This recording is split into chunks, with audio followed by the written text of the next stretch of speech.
Hi and welcome to Perkins on Parkway. I'm Crystal and today I'm going to show you how to make these adorable bow candlesticks. And the best part is everything is wax, so it's totally safe to melt. Let's get into it.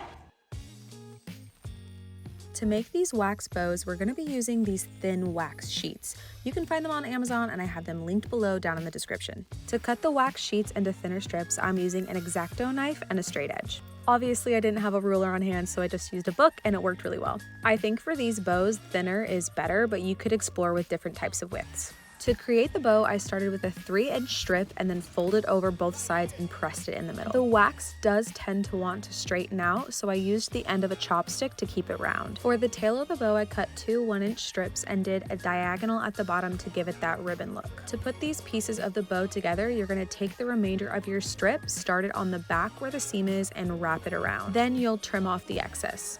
You want to keep enough so that you can fold it over and hold the bow tails in place. The wax is pretty soft, so it should adhere just with the warmth of your hand, but you also can use a match to heat up the wax and press it together if you want. I'll show you that technique with another candle at the end of the video. I really liked how it looked with just one bow, but I wanted to explore what it would look like on a candlestick if I used multiple bows. I went with this red and purple and pink palette, which would be perfect for Valentine's Day, but you can really do this in any color. Every year I host a Galentine's Day party for my friends where we make Valentine's Day cards, and I think these would be so perfect on the tablescape or on the little buffet bar that I do every year. Here you can really clearly see how I'm fitting those bow tails before I fold over that back part that goes around the middle. Zhuzhing with the chopstick is, I think, a crucial part of this, just so that you have that nice bow shape. I also started experimenting with giving the bows a little bit more dimension by adding some wave on the tails, and I think that looks really cute too. For this candlestick, I used a match to heat up the wax because it was a little shinier and adhere it that way, and this one worked really well.